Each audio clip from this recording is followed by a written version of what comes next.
Late Night News, the great debate. Keating and Howard slug it out. The most arrogant thing you can do to the Australian community is not show them your policies. Australian cricketers penalised for refusing to play in Sri Lanka. And a huge security crackdown in London after the IRA bomb blast. The Late News with Tracey Spicer. First tonight, the great debate. Prime Minister Keating met his challenger in a spirited confrontation on national television tonight. In it, the opposition leader was forced to reveal his timetable for a major health policy launch and his plans to tell all on how the coalition will fund its election promises. Our political editor Paul Bongiorno with the verdict. John Howard's run of luck seemed to continue into the debate preparations. He won the toss and, in cricket parlance, sent Mr Keating into bat first. We're now 20 days away from the election. He has no policy on health out there.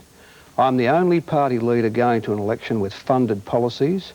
He has no funding for his policies, and he's not been prepared today to say they're there. Mr Howard came prepared for that. Shifting ground, he announced he will reveal his costings on Thursday, much earlier than planned.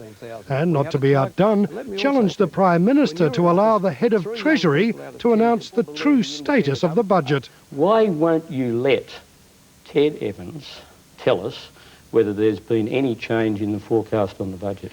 Mr Howard pointed to the fact the government sent the Tax Commissioner to brief Shadow Treasurer Peter Costello late today on how $800 million can be raised by targeting rich tax cheats. Boy, I could pick you a mile. Just a second. Why did you change your mind on Medicare after all these years?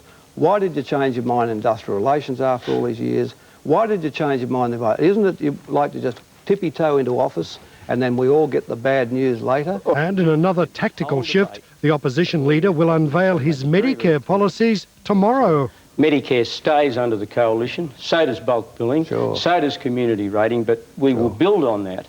And a gazumping of Labor, promising the same innovations, only more of them. And also, Paul, you'll be sorry to hear through the Medicare office as well, a rebate to defray the cost of their health insurance. I will send you a signed copy. I will send you a signed copy of the policy tomorrow with great pleasure. Mr Keating, summing up, accused the Liberals of trying to copy Labor, which has been the force for change.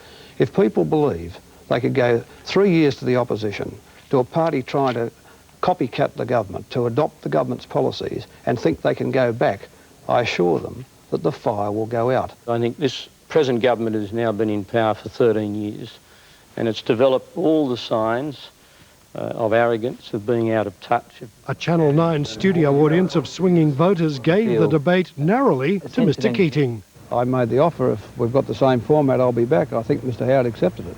I think he did. I mean, I'm certainly happy to debate Mr Keating again. I agreed to 2 debates, that was the deal. Paul Bongiorno, 10 News. Joining us now, our Canberra Bureau Chief Paul Bongiorno. Paul, who came out ahead? Tracey, I'd have to say that Paul Keating had the edge. He had a confident start. He interjected quite effectively throughout the debate, and he was able to make his points quite firmly. But I believe there was no knockout punch here. John Howard proved as elusive as ever, and I believe that tomorrow he'll probably make the headlines with his preview of his Medicare policy and the promise to release his costings next Thursday. So what do you think will be the impact of this debate on voters? Well, that's hard to say. I think that from Labor's point of view, Paul Keating would have done a lot to, boost the morale of the rusted-ons. But whether he's done enough to shift the swinging voters back his way to snatch the election, I don't think so. From that point of view, I think the next 3 weeks are going to be crucial. And the time will tell. Thanks. Paul Bongiorno. Earlier on the election trail, Labor took the high road on employment, promising thousands of new jobs, while the Liberals defended themselves against accusations of fraud. In Victoria, the Liberal Party has suffered another setback, Labor calling in the Federal Police to investigate an alleged mail scam.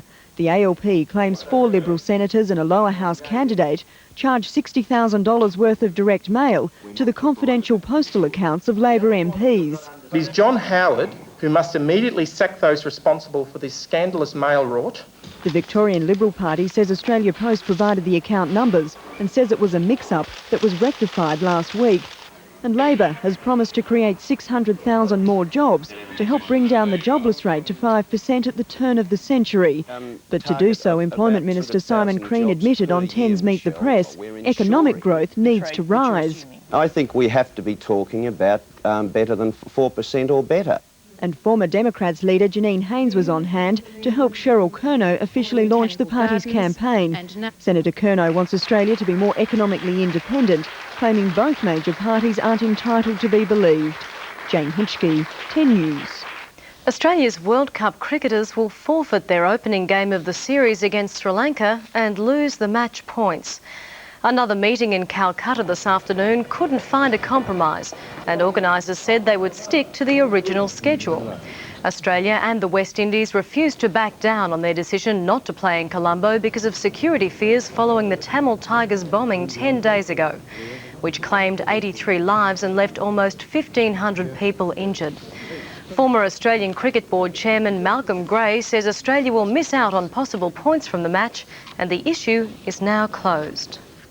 After this break in the late night news, moves continue to rescue the peace process in Northern Ireland and the kittens who started life on a radioactive high.